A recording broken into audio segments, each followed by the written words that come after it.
নমস্কাৰ এই মুহূৰ্তত আহি পৰিছে ৰাজ্যখনৰ বাবে ৰাতিপুৱাৰ কেইবাটাও বিগ ব্ৰেকিং নিউজ। আজি 8 ডিসেম্বৰ অসমৰ লগতে ভাৰতৰ বিভিন্ন প্ৰান্তৰ পৰা ৰাতিপুৱাৰ কেইবাটাও খবৰ একেলগে যুগুতোৱা হৈছে। এই মুহূৰ্তত জনাই আছো এটা গুৰুত্বপূৰ্ণ খবৰ। গাহৰিৰ মাংস নিষিদ্ধ হ'ব নেকি অসমত? গো মাংস নিষিদ্ধ হোৱাৰ পিছতে এবাৰ গাহৰিৰ মাংস নিষিদ্ধ হ'ব নেকি অসমত, তাক লৈ এতিয়া প্ৰশ্ন উত্থাপন হৈছে। অসমৰ মুখ্যমন্ত্ৰী ডক্টৰ হিমন্ত বিশ্ব শৰ্মাই গাহৰি মাংস সন্দৰ্ভত কি মন্তব্য কৰিছে জনোৱাৰ চেষ্টা কৰিছো। এটা বিশেষ খবৰ, গাহৰিৰ মাংস নিষিদ্ধ হ'ব নেকি অসমত? গো মাংসৰ পিছত গাহৰিক লৈ ডাঙৰ ঘোষণা মুখ্যমন্ত্ৰী হিমন্ত বিশ্ব শৰ্মাৰ। এটা গুৰুত্বপূৰ্ণ খবৰ, গো মাংসৰ পিছতে গাহৰি মাংসক লৈ ডাঙৰ মন্তব্য এবাৰ মুখ্যমন্ত্ৰী হিমন্ত বিশ্ব শৰ্মাৰ। অসমত কোনো পধ্যে গাহৰি মাংস বন্ধ নহয় বুলি ঘোষণা মুখ্যমন্ত্ৰী হিমন্ত বিশ্ব শৰ্মাৰ। ৰাজ্যত গাহৰিৰ মাংস বন্ধ কৰাৰ কোনো কথাই নাই মন্তব্য কৰিছে মুখ্যমন্ত্ৰী গৰাকীয়ে। কেৱল সিমানেই নহয়, কোনো ধৰ্মত গাহৰিক মাতা বুলি কোৱা নাই, সেইকাৰণে গাহৰি মাংস কোনো পধ্যেই বন্ধ নহয়।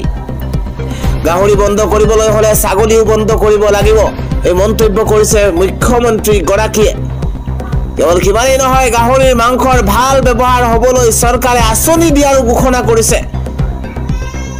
গাহৰি বন্ধ কৰাৰ পৰিৱৰ্তে ৰাজ্যত আহিব ডাঙৰ আঁচনি। গাহৰি বন্ধ নহব, তাৰ বিপৰীতে আঁচনি আহিব। গো মাংসৰ পিছত গাহৰিক লৈ এইদৰে ডাঙৰ মন্তব্য কৰিছে মুখ্যমন্ত্ৰী হিমন্ত বিশ্ব শৰ্মাই।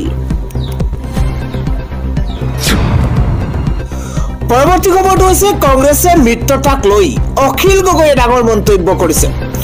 অখিল গগৈয়ে কয় যে আমাৰ মৰ্যাদা দিব লাগিব, মৰ্যাদা নিদিলে কংগ্ৰেছ আমাৰ লগত থাকিব। নিৰ্বাচনৰ সময়ত কংগ্ৰেছে সিদ্ধান্ত সলনি কৰিব, তেনে অপমান সহ্য কৰা নহব। 2026ত বিজেপিক পৰাভূত নকৰালৈকে টোপনি নাযাওঁ। উপ নিৰ্বাচনৰ পিছত প্ৰথমবাৰৰ বাবে পুনৰ মিলিত হল বিৰোধী ঐক্য মঞ্চ অসম। কংগ্ৰেছে মিত্ৰতাক লৈ অখিল গগৈ এইদৰে ডাঙৰ মন্তব্য কৰা পৰিলক্ষিত হৈছে। আন এটা ব্ৰেকিং নিউজ, বাবৰি মছজিদৰ ভূমিক লৈ পুনৰ বিতৰ্ক আৰম্ভ হৈছে। সৰ্বোচ্চ ন্যায়ালয়ৰ তৰফৰ পৰা প্ৰাক্তন ন্যায়াধীশৰ বিস্ফোৰক মন্তব্য। এটা ব্ৰেকিং নিউজ, ডাঙৰ খবৰ, বাবৰি মছজিদৰ ভূমিক লৈ পুনৰ বিতৰ্কৰ সূত্ৰপাত। ৰাবিক আপডেট জনোৱাৰ চেষ্টা কৰিছো। সৰ্বোচ্চ ন্যায়ালয়ৰ প্ৰাক্তন ন্যায়াধীশৰ মন্তব্য জোকাৰিছে দেশ। সৰ্বোচ্চ ন্যায়ালয়ৰ বিপৰীত মন্তব্য প্ৰাক্তন ন্যায়াধীশ RF নৰিমনৰ।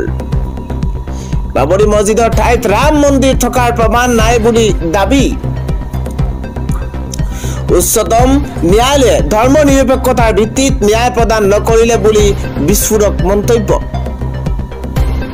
2019ত প্ৰদান কৰা ৰায়ক সমালোচনা নৰিমনৰ।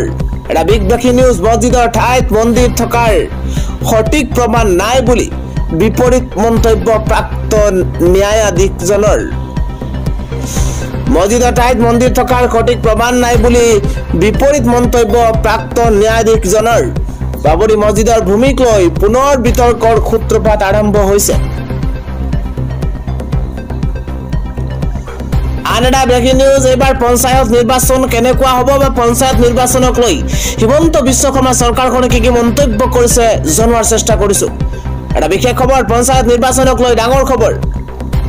কি পদ্ধতিৰে হ'ব এইবাৰৰ পঞ্চায়ত নিৰ্বাচন উল্লেখ কৰা হৈছে।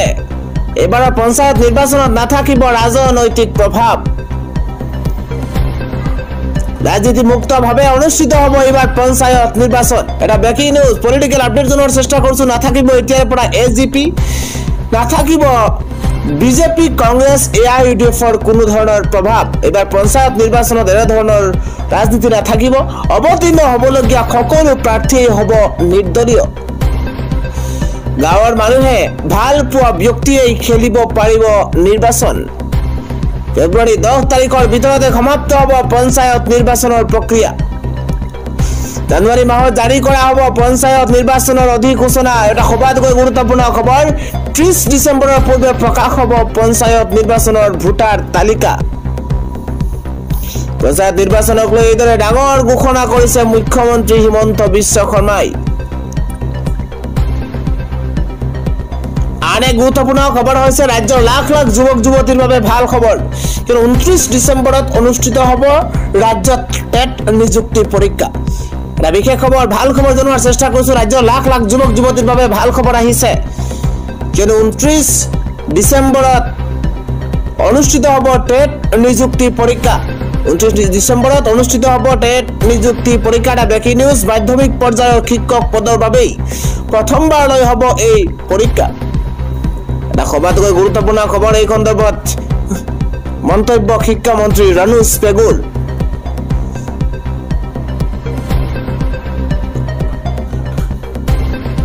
আন এটা খবৰ হৈছে উপ নিৰ্বাচনৰ পূৰ্বে কৰা ভুল কংগ্ৰেছে আৰু নকৰে।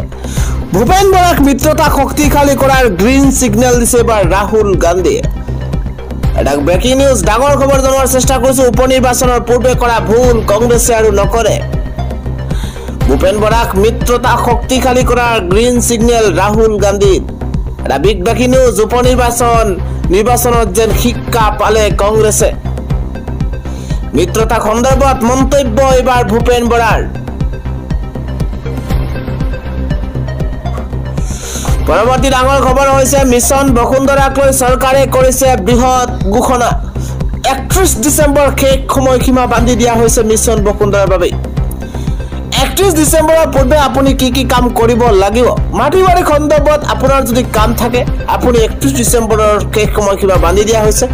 মিছন বসুন্ধৰাক লৈ চৰকাৰে ইতিমধ্যে বৃহৎ ঘোষণা কৰিছে।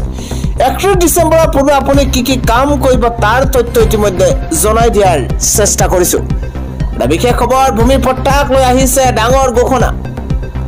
কিমান চনৰ বাসিন্দাই লাভ কৰিব ভূমি পট্টা, চৰকাৰে ইতিমধ্যে ডাঙৰ ঘোষণা কৰিছে। এটা ব্ৰেকিং নিউজ, ডাঙৰ খবৰ এই মুহূৰ্তত জনোৱাৰ চেষ্টা কৰিছো। 31 ডিচেম্বৰৰ ভিতৰতে আবেদন কৰিব লাগিব ভূমি পট্টাৰ বাবেই। 1951 চনেই হৈছে শেষ সময়সীমা। 1951 চনৰ পৰা থকা লোকসকলেহে পাব ভূমি পট্টা। মিছন বসুন্ধৰাক লৈও চৰকাৰে বৃহৎ ঘোষণা কৰিছে। এটা ব্ৰেকিং নিউজ, 3টা প্ৰজন্ম অসমত থাকিলেহে অন্তৰ্ভুক্ত হ'ব মিছন বসুন্ধৰাত। আনহাতে কেইবাটাও জনগোষ্ঠীৰ লোকে দিব নালাগে 1951 চনৰ প্ৰমাণ পত্ৰ। চাহ জনজাতি গোৰ্খাসকলৰ লগতে ST SC সকলে দিব নালাগে প্ৰমাণ পত্ৰ। 31 ডিচেম্বৰৰ ভিতৰতে sewacity.assam.gov.in এই পৰ্টেলত গৈ আবেদন কৰিব পাৰিব। আৰু ইতিমধ্যে চৰকাৰৰ তৰফৰ পৰা বিশেষ ঘোষণা কৰা হৈছে। 31 ডিচেম্বৰৰ ভিতৰত শেষ সময়সীমা 31 ডিচেম্বৰৰ শেষ সময়সীমা বান্ধি দিয়া হৈছে। তাৰ পূৰ্বেই sewacity.assam.gov.in এই পৰ্টেলত গৈ কৰিব পাৰিব তাৰ বাবে আবেদন।